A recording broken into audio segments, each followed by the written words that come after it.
오늘은 하나님이 일하고 계십니다 라는 제목으로 은혜를 나누려고 합니다. 하나님은 영이시기 때문에 우리 눈에 보이지 않습니다. 그러나 하나님은 지금도 일하고 계십니다.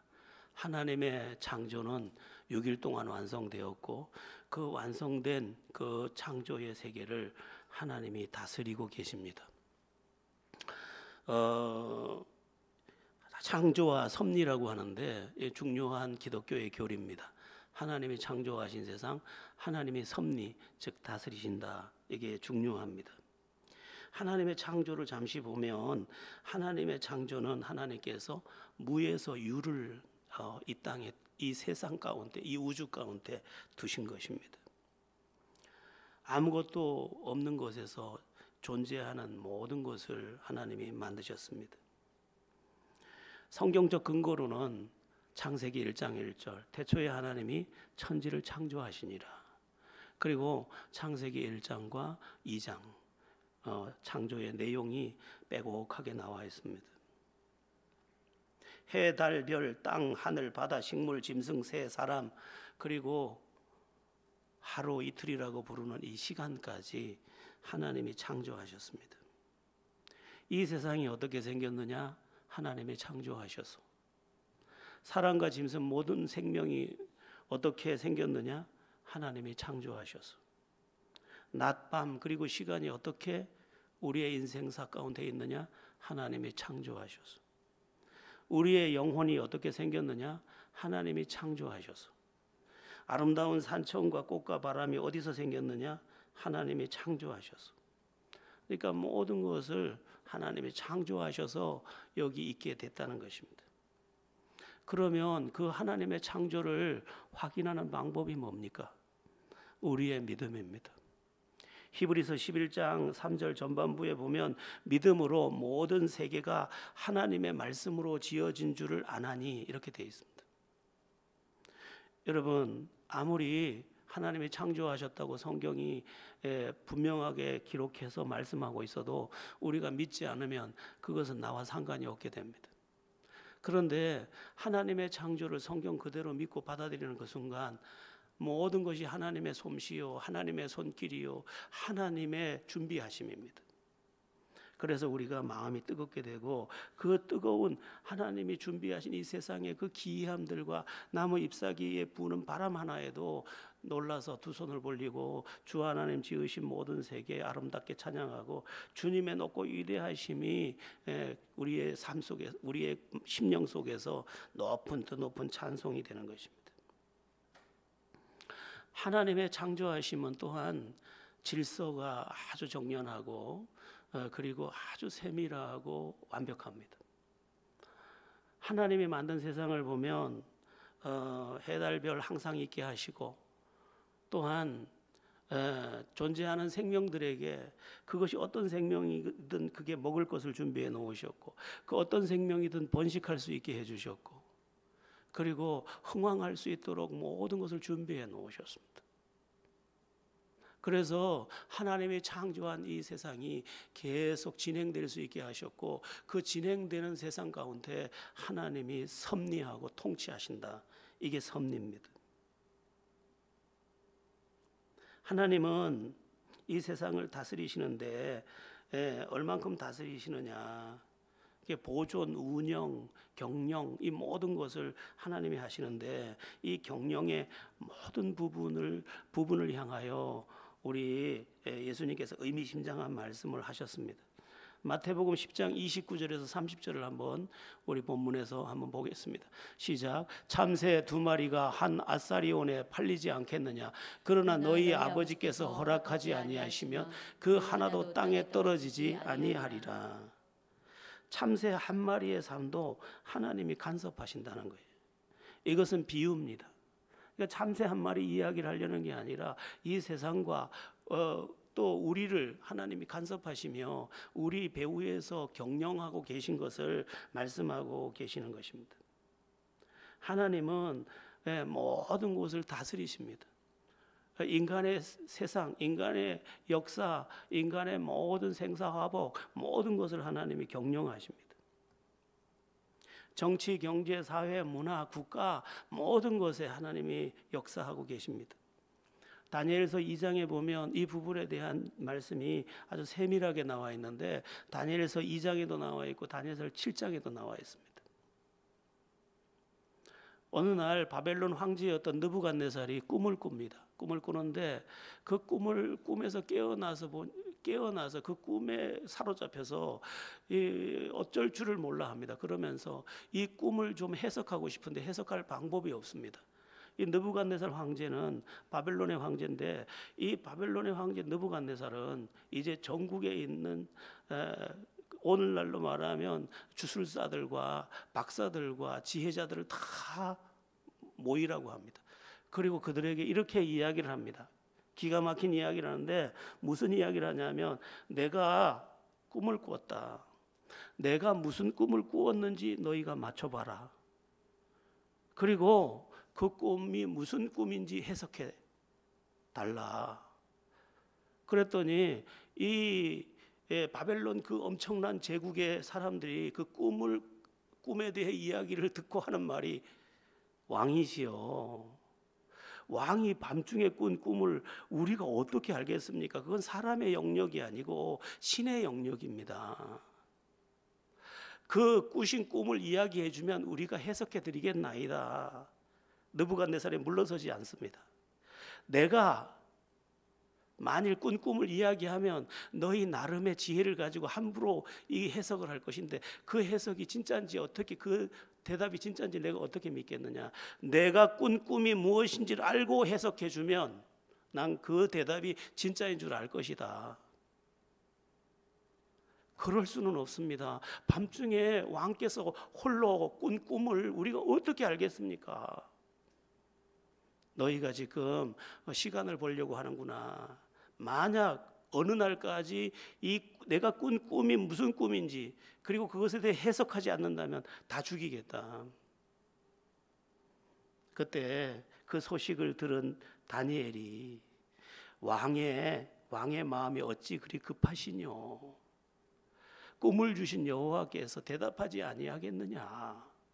그러고 다니엘이 나서서 다니엘이 이 문제를 해결합니다. 그리고 다니엘이 이제 그 느부갓네살 황제에게 바로 말합니다.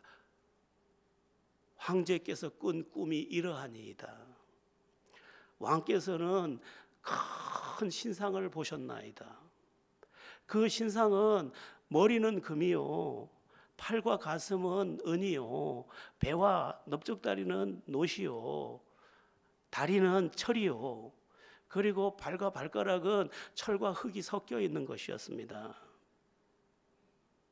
느부갓네살이 깜짝 놀랍니다. 어떻게 내가 꾼 꿈을 정확하게 한치도 틀리지 않게 이것을 알게 한 이는 내가 아니고 여호와십니다 하고 그 해석을 해주는데, 이제 머리에 그 금은 느부갓네살 당신의 나라를 의미합니다. 바벨론 제국을, 금의 나라입니다. 이제 다음 나라가 도래할 것입니다. 다음 나라는 당신의 나라만 못한 은혜 나라인데 그 은혜 나라가 당신의 나라를 삼킬 것입니다. 그리고 은혜 나라가 지나고 나면 노새 나라가 임할 것이고, 노새 나라가 지나고 나면 철의 나라가 임할 것이고, 철의 나라가 임하고 나면 이제 이 철과 흙이 섞인 것처럼 섞여서 흩어지면서 하나 되지 못하는 열왕의 시대가 열릴 것입니다 하고 해석을 해줍니다. 그러면 역사는 어떻게 됐을까? 그대로 됐습니다. 바벨론 제국이 다니엘이 말했던 것처럼 66년 후에 페르시아 제국에게 망합니다. 페르시아 제국이 이제 나중에 뭐 에스더 이야기를 보면 아하수에로 왕이라고 나오는데 뭐 그 크세스라고 그거를 우리나라 번역을 할 때 말을 그렇게 번역을 했습니다만은,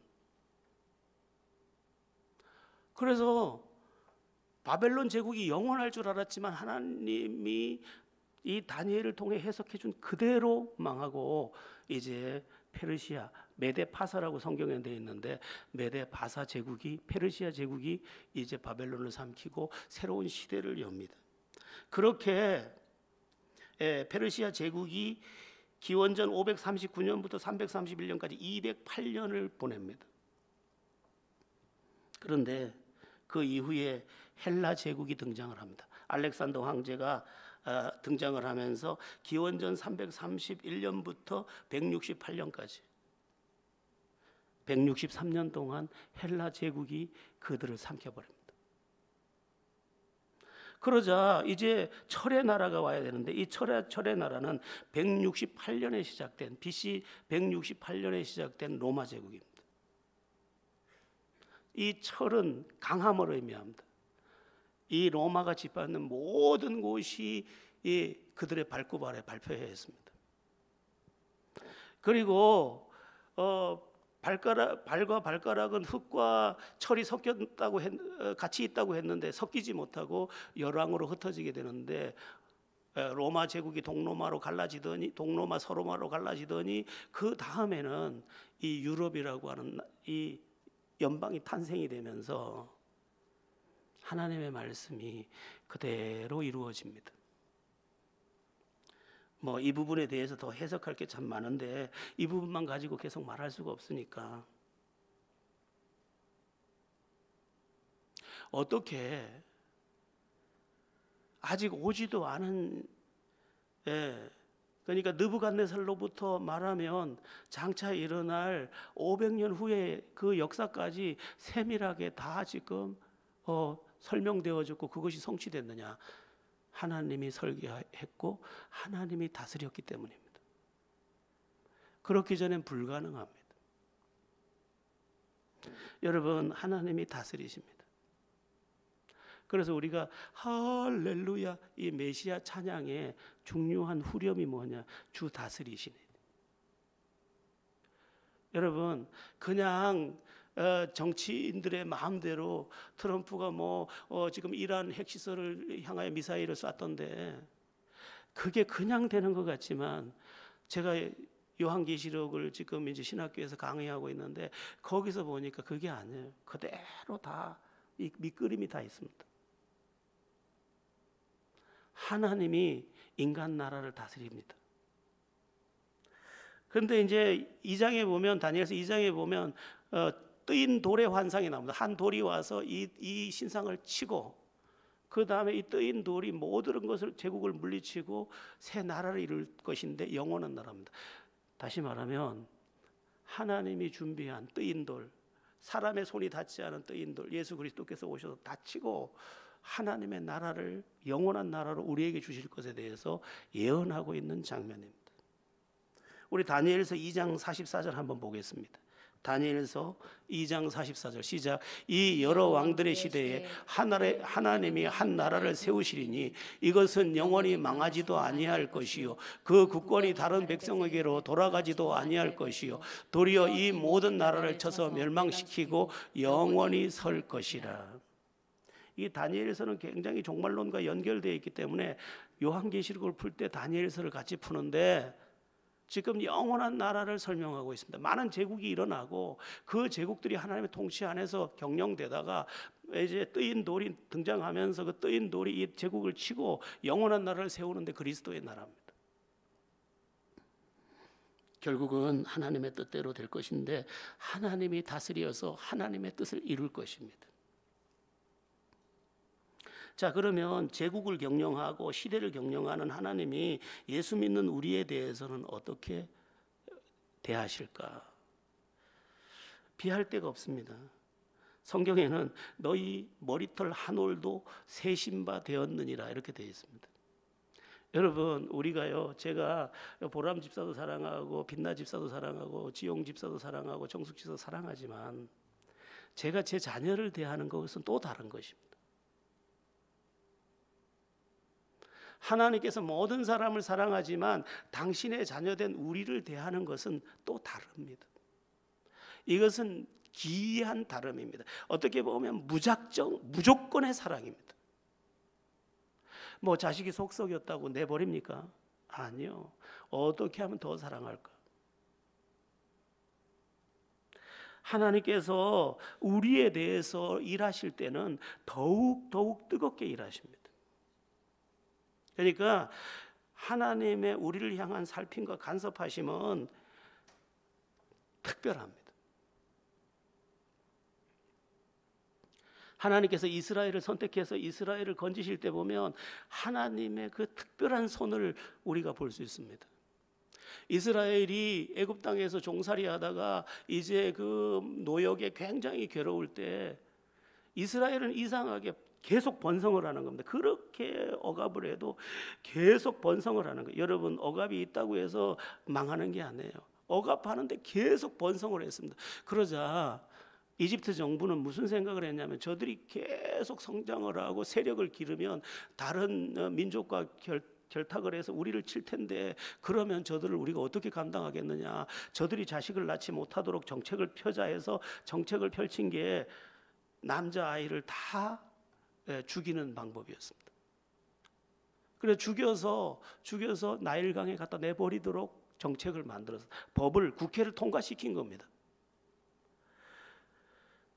모세의 집안도 그것을 피할 수가 없었습니다. 모세가 태어났을 때 그 부모가 보니까 이건 아름다운 아이래. 이 아름답다라는 말은 그냥 잘생겼다 이런 말이 아닙니다. 뭔가 달랐습니다. 이 아이를 통해서 하나님이 할 일처럼 보였습니다. 뭔가. 그런데 이 아이를 석 달 동안은 감췄는데 더 이상은 감출 수가 없었습니다. 울음소리가 커졌기 때문에. 아마 그 부모는 그 엄마였던 요게벳도 아마 마음이 많이 슬펐을 겁니다. 그리고 하나님에 대해서 야속했을지도 모릅니다. 하나님이 우리를 사랑하고 우리를 택한 백성이라고 하시면서 노예살이에도 부족해서 이젠 자식 난 것까지 죽여서 강가에 내버려야 되다니 하나님은 뭘 하고 계신 거야?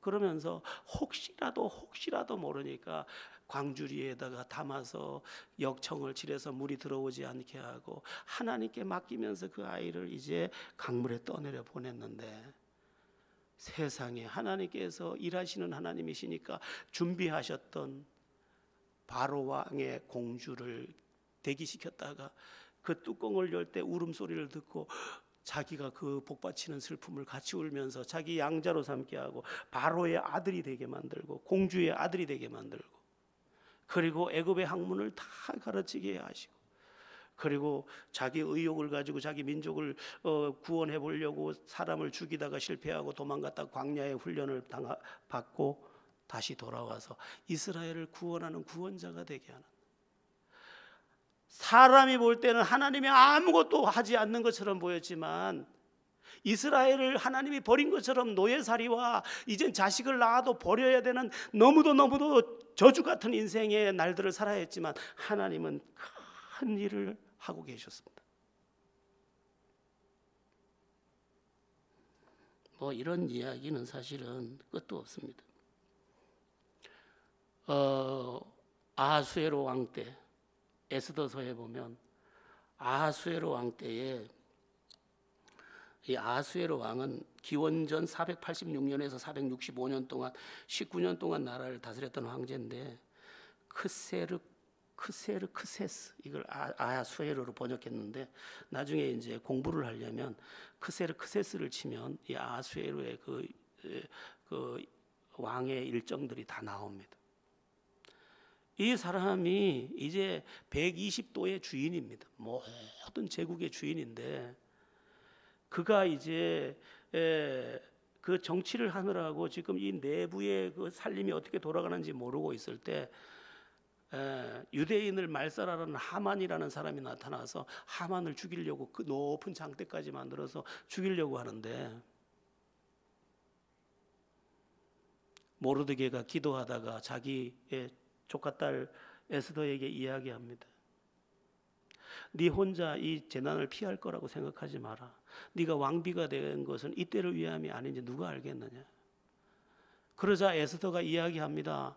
내가 왕의 허락 없이 부르지 않는데 가면 목숨을 건질 수가 없습니다. 죽음입니다. 그건 법으로 정해진 겁니다. 그러나 내가 죽으면 죽으리이다 하고 왕 앞으로 나아갔는데 세상에 저쪽에서 에스더가 걸어오는데 사람이 걸어오는 게 아니라 이건 뭐 천사가 걸어오는 것처럼 보이는 겁니다. 하늘. 세상에, 이 세상에 저렇게 예쁜 여자가 있었다니, 그리고 그 여자가 에스더였었다니 깜짝 놀랍니다. 그리고 내가 허락 없이 오면 죽는데 저기 왔다면 나한테 뭔가 원하는 것이 있을 텐데 내가 반드시 들어줘야 되겠구나 하고 마음을 먹습니다. 그리고 나중에 나라의 절반이라도 주겠다, 네가 원하면, 이렇게 말을 합니다. 여러분, 왕의 눈을 뒤집어 놓고, 왕의 마음을 뒤집어 놓고, 왕의 의지와 생각을 움직인 분은 누굴까요? 우리가 모르는 사이에 하나님은 일하고 계십니다. 그래서 그 왕의 홀, 지팡이를 탁 잡는 순간 이 아하수에로 왕이 뜨거워지면서 이제 그가 소원하는 모든 것을 주는데, 이 에스더가 즉시 말을 안 하고 내일도 잔치에 나오소서, 또 내일도 잔치에 나오소서 하다가 마지막에 하만과 내일은 함께 오소서 하고, 이스라엘을 대적했던, 이스라엘을 다 죽이려고 했던 하만을 이제 죽이고 그들의 모든 족속까지 죽이는 불임절의 축제를 만들어냅니다. 여러분, 우리가 위기를 당하고 다급한 일을 당해도 하나님이 일하고 계십니다. 그래서 제가 오늘 찬양도 깜짝 놀랐어요. 주가 일하시네, 이게 첫 찬양이라서 우리는 얘기를 서로 나눈 적이 없는데 하나님이 일하고 계십니다. 저는 항상 기대합니다. 하나님, 나는 왜 이렇게 못났을까요? 대책이 없어요. 근데 저는 알아요. 하나님 일하고 계시죠. 그때 그 다급했을 때 사람 만나게 해주시던 하나님, 그때 피할 길이 없을 때 피할 길 주시던 하나님, 주님 일하고 계시죠. 그리고 혼자 이렇게 대답합니다. 아멘. 여러분, 하나님이 일하고 계십니다. 예수님이 또 말씀하셨어요. 내 아버지께서 일하시니 나도 일한다. 아버지 하나님은 한시도 쉬지 않고 일하십니다. 오늘 본문도 보면 바울을 죽이려는 사람들의 악한 결심과 계략이 나오는데, 그 결심과 계략을 무산시키시는 하나님의 일하심이 나타나 있습니다. 이 바울을 죽이겠다고 결심한 사람들이 40명인데 이 40명의 결심이 뭐냐면, 바울을 죽이기 전에는 먹지도 않고 마시지도 않겠대. 그러니까 바울을 죽이는 것이 것에 목숨을 건 사람이 40명.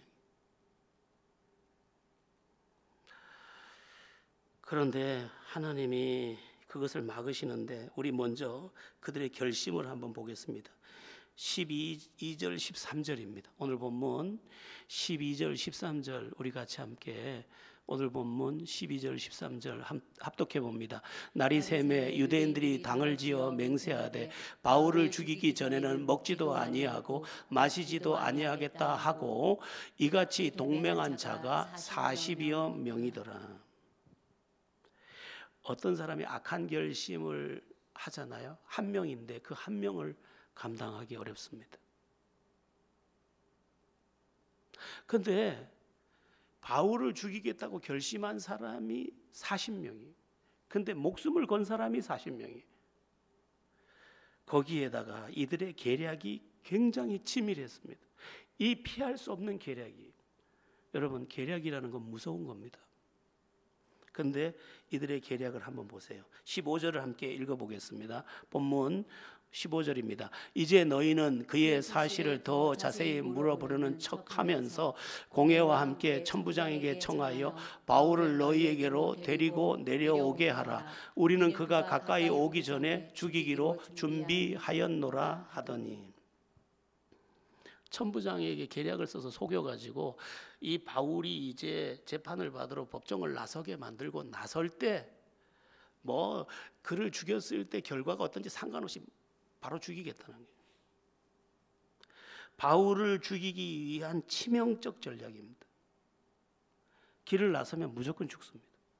그런데 길을 나서지 않을 수가 없습니다. 왜냐하면 이 바울은 아직까지 미결수이기 때문에 재판을 받으러 가야 합니다. 그 길에 그냥 죽이겠다는 거예요. 그런데 죽음을 피하게 됩니다. 어떻게? 16절 17절을 함께 보겠습니다. 합독합니다. 바울의 생질이 그들이 매복하여 있다 함을 듣고 와서 영내에 들어가 바울에게 알린지라. 바울이 한 백부장을 청하여 이르되 이 청년을 천부장에게로 인도하라. 그에게 무슨 할 말이 있다 하니. 참 신비하게도 거기에 어떻게 바울의 생질이 있었는지, 바울의 생질이 그 사람들, 그 40명의 결심한 사람들의 이야기를 세세히 다 듣게 된 것입니다. 생질이 누구죠? 생질은 내 누이의 조카입니다. 조카. 내 누이의 아들이지. 그러니까 조카죠, 조카. 바울의 조카가, 다른 사람도 아닌 바울의 조카가 바울을 죽이겠다는 사람들의 이야기를 세세하게, 그 방법까지 세세하게 듣고 바울에게로 달려가서 얘기하니까 바울이 백부장을 불러서 이 사람을 데리고 천부장에게 빨리 가라니 천부장에게 얘기를 하게 됩니다. 천부장은 어떻게 합니까? 천부장은 바울이 로마 사람인 줄 알았기 때문에 이 사람을 자기가 잘 지키고 위한다는 이 상부의 칭찬을, 총독으로부터 칭찬을 받기 위해서 과도한 힘을 사용합니다. 그 과도한 힘을 어떻게 사용하냐면 22절에서부터 보면 보병 200명, 기병 70명, 창병 200명, 470명의 정예군을 호위하게 해서 바울을 감싸고 이제 그 길을 가게 합니다. 그 장면이 22절에서 30절인데 22절, 23절만 함께 보겠습니다. 22절에서 23절입니다. 시작. 이에 천부장이 청년을 보내며 경계하되 이 일을 내게 알렸다고 아무에게도 이르지 말라 하고 백부장 둘을 불러 이르되 밤에 제3시에 가이사랴까지 갈 보병 200명과 기병 70명과 창병 200명을 준비하라 하고. 바울 하나를 지키기 위해서 470명의 정예병을 동원했습니다. 하나님이 천부장의 마음을 움직이고 계셨습니다. 천부장은 물론 로마 총독에게 잘 보이기 위해서 지금 하고 있는 일인데 하나님은 그 마음까지 사용해서 지금 바울 하나를 40명의 정예병으로부터 지키기 위해서 470명을 동원했습니다. 하나님은 일하십니다. 한 가지 여기서 기억할 게 있는데 그게 뭐냐면 우리를 지키시는 하나님의 일하심이 그냥 흘러가는 어떤 일처럼, 우연처럼 보일 수 있다는 겁니다. 바울을 죽이기 위해 계획하는 일들을 그 조카가 들었는데 이거를 우연으로 돌리면 그냥 우연이 돼버리는 거예요.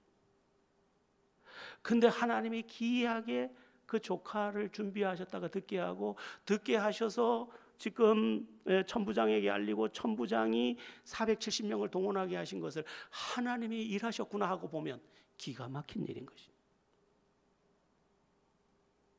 믿음으로 보면 하나님께서 기이하게 신비하게 놀랍도록 일하시는.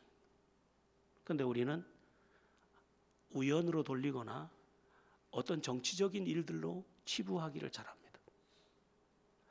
우리는 범사의 하나님을 인정해야 합니다. 하나님이 그때 그렇게 일하셨구나. 그때 그 교수를 만난 것도 참 하나님의 은혜였다.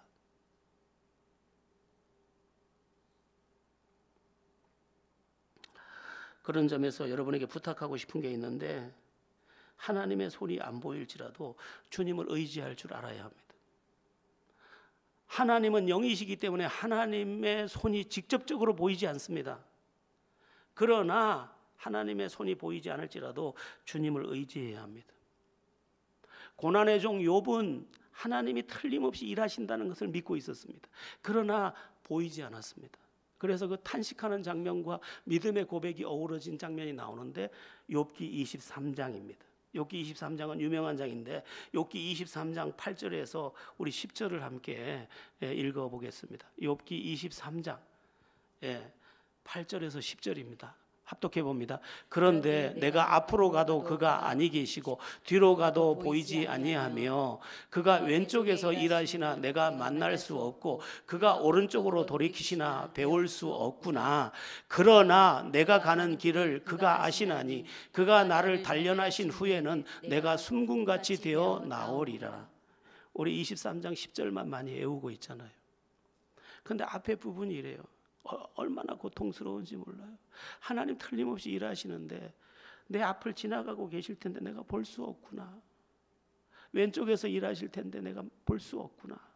답답함을 말해. 그러나 믿음을 북돋아서 고백합니다. 그러나 내가 가는 길을 그가 아시나니 나는 못 보지만 그가 나를 아시나니 그가 나를 정금으로 만들어줄 것이다. 순금처럼 만들어줄 것이다. 눈부시게 만들어줄 것이다. 그분은 실수하지 않는다. 그분의 일, 그분의 손끝에서 실패할 수 있는 일은 나올 수가 없다. 일하시는 하나님이 계시다. 이렇게 고백한 것입니다. 그렇습니다. 하나님은 일하지 않는 경우가 없습니다. 고난의 눈이 가려서, 형편의 눈이 가려서, 또 불신앙의 눈이 가려서 우리가 못 느낄 뿐이지 하나님은 지금도 우리를 위해 일하고 계십니다. 우리가 억울할 때도 하나님은 일하고 계십니다. 여러분, 자식을 둔 부모는 아무리 힘들어도 일을 합니다. 누가 음식물 쓰레기를 버리고 이렇게 가니까 아유, 이 일이 험한데 이렇게 고생을 하시네요. 아이고, 자식 먹여 살려야죠.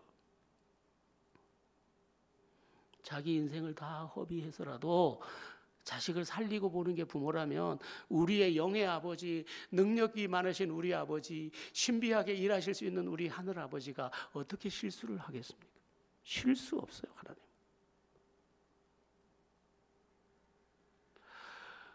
요셉 생각을 조금 해봤습니다. 요셉이 억울하게 노예가 되고 억울하게 감옥에 가는데 이랬을 거 아니에요. 그때 당시 아직은 소년인데 하나님 저한테 준 꿈은 뭐예요?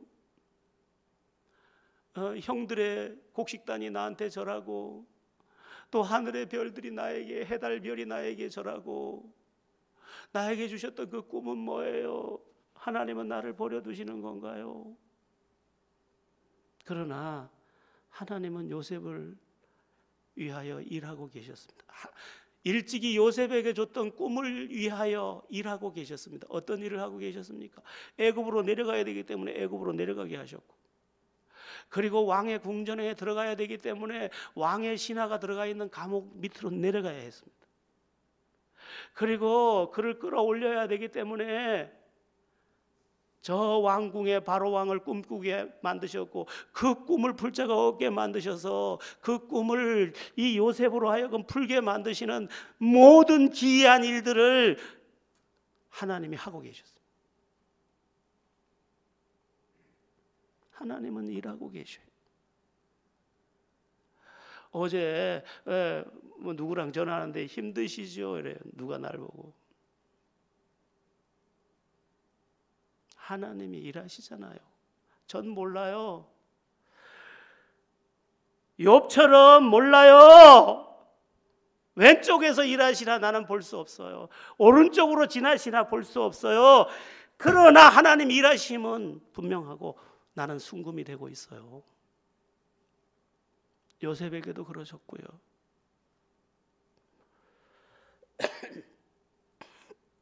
하나님께서 다윗에게 사무엘 선지자를 보내서 기름을 붓게 하고 왕이 되게 하셨는데, 왕이 될 거라고 해주셨는데 그 다음 날부터 이 다윗의 인생은 맨날 도망다니는 인생이에요. 하나님이 다윗을 위해서 아무 일도 안 하는 것처럼 보였어요. 그러나 그가 잡힐라 치면 왕이시여 블레셋이 쳐들어왔나이다 해서 못 잡게 만들고 하나님이 일하고 계셨어요.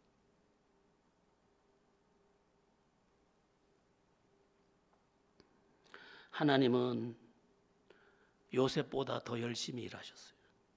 요셉 본인보다. 다윗보다 더 열심히 일하고 계셨어요. 신비하게.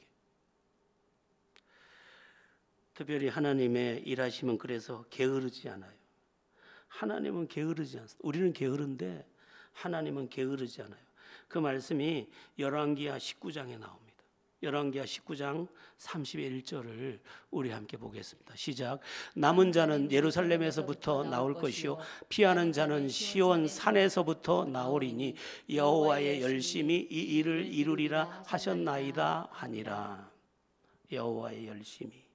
이 이야기 배경이 굉장히 중요해요.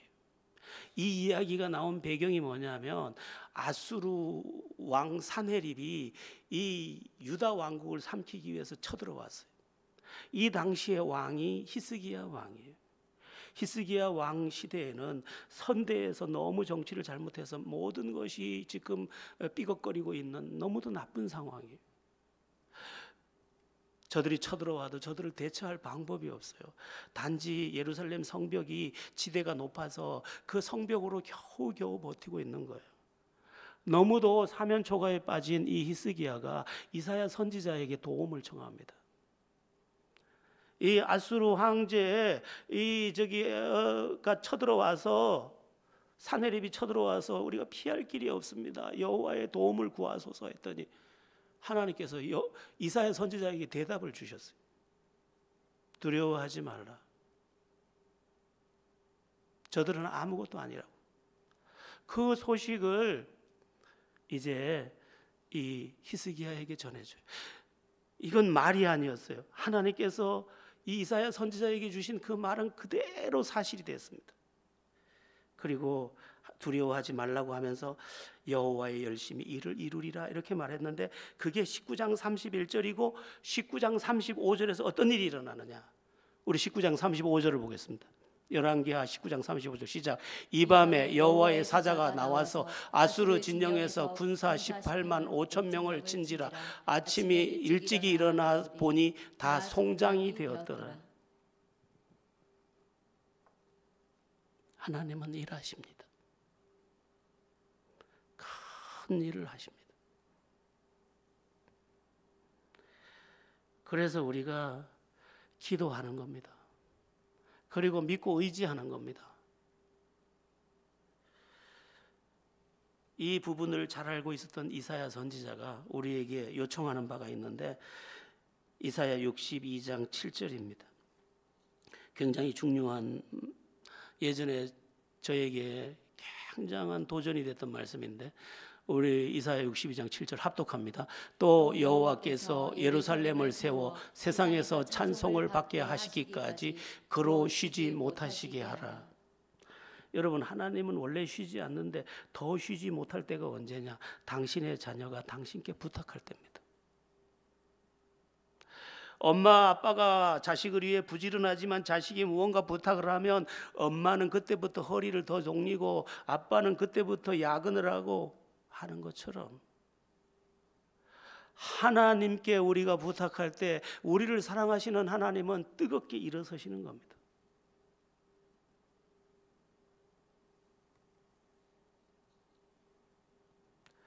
여러분, 하나님이 살아계시고 그 살아계신 하나님은 우리를 사랑하시고 우리를 사랑하시는 그 하나님은 우리를 위해 일하십니다. 우리는 이 사실을 알고 언제든 그 살아계신 하나님을 의지하는 겁니다. 주여, 아버지, 극한의 상황이 오면 더 좋아. 극한의 상황이 오면 진짜가 되니까 내가. 오늘날 기도가 우리의 믿음의 터전에서 많이 사라진 것은 아쉬운 일이. 깊은 기도의 세계로 들어오셔야 합니다. 여러분이 하나님을 의지할 줄 알게 되기를 축원합니다. 오늘 우리가 일하시는 하나님에 대해서 살펴봤는데 오늘 본문에서 한 가지 더 살필 것이 있습니다. 중요합니다. 그게 뭐냐 하면 오늘 본문 전반부에 나오는 그 악한 결심을 한 40명에 대한 이야기입니다. 이 악한 결심을 여러분, 왜 선한 결심을 하지 악한 결심을 합니까? 사람을 죽이겠다고 왜 결심을 합니까? 사람을 살리겠다고 결심을 해야죠. 사람을 죽이겠다고 결심하고 사람을 미워하겠다고 결심하는 것은 망하는 일입니다. 이 부분에 대한 너무도 중요한 말씀이 있습니다.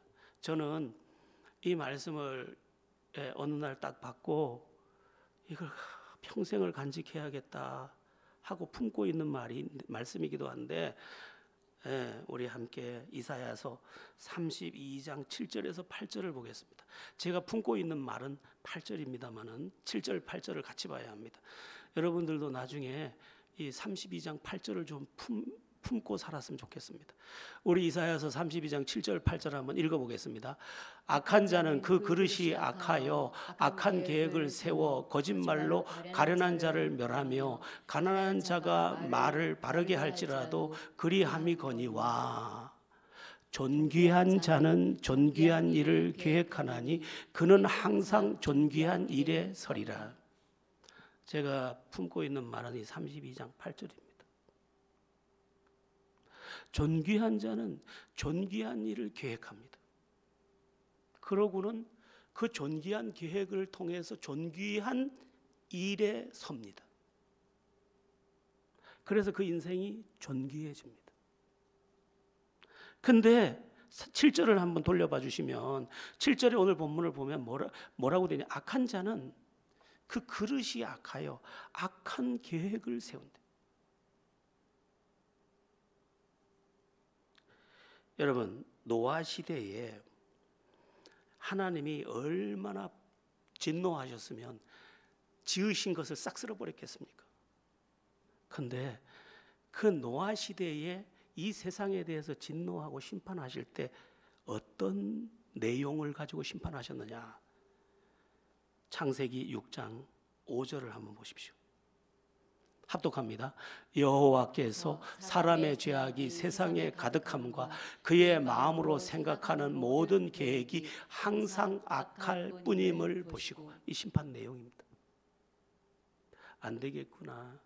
계획이 항상 악하네. 생각이 항상 악하네. 사람 지었음을 한탄하시면서 쓸어버립니다.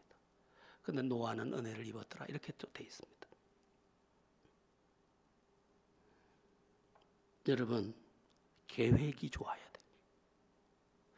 생각이 좋아야 돼. 마음이 좋아야 돼. 그래야 삶의 지경이 좋아집니다. 계획이 나쁜 사람이 있어요. 그는 어쨌든 망합니다. 어느 학생에게 제가 물어봤습니다. 여러분의 자녀 중에 하나인데 짐작이 되려나 모르겠어요. 아무개야, 넌 공부 잘해? 그랬더니 이 아이가 대답했어요. 아니요. 정직한 대답이었어요. 그 제가 대답해 줬어요. 예전에 말이야, 목사님이 학교 다닐 때는 뭐 80점, 90점 이렇게 안 하고 수미양가였어. 근데 목사님 친구가 하나 있었는데 얼마나 양을 좋아하는지. 양가야. 근데 그 친구가 수수수수수 했던 친구보다 더 잘 살아. 나는 그 친구가 신비해서 그 친구를 더듬어 봤어.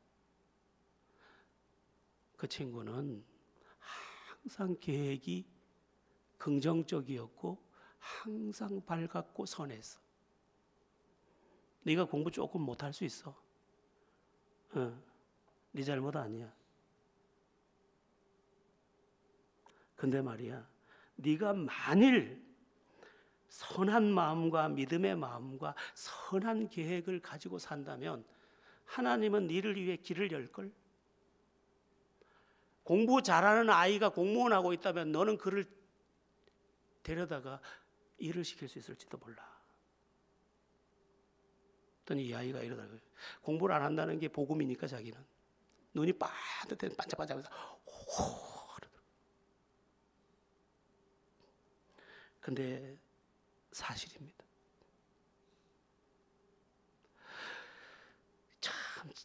우리 예전에 어른들이요 정말 참 귀한 분들인 것 같아요. 수미양가가 뭔가 알아봤더니 우수하다. 뭐 수가 뭐더라? 수려하다든가 우수하다. 미가 아름다움이죠. 아름답다니 그 정도면 뭐 양호하다. 가능성이 있다. 아니 어떻게 그렇게 만들어놨어요? 이야 귀하구나 우리 어른들이 수미양가가. 그래서 인생이 점수로는 가라도 가능성이 있는 거구나. 여러분 따뜻한 마음만 가지면요. 오늘 우리가 기억할 것은 두 가지인데, 사탄은 속입니다. 하나님이 우리를 위해 일하지 않는다고. 또 너는 가능성이 없다고. 하나님이 내가 못났으면 나를 위해 더 시간을 내지 않으실까요? 못난 자식을 위해 엄마가 마음을 더 쓰듯이. 우리의 중심만 하나님 앞에 반듯하고 믿음만 분명하다면 하나님은 갓밖에 못 먹는 우리를 보고 가능성이 많네, 양호하네, 아름답네, 우수하네, 잘 되겠네 하실 겁니다. 하나님의 일하심을 믿으시고 또 하나님을 온전히 의지하되 선한 계획으로 오늘을 열고 미래를 여는 축복의 사람들 다 되기를 주 예수 이름으로 축원합니다.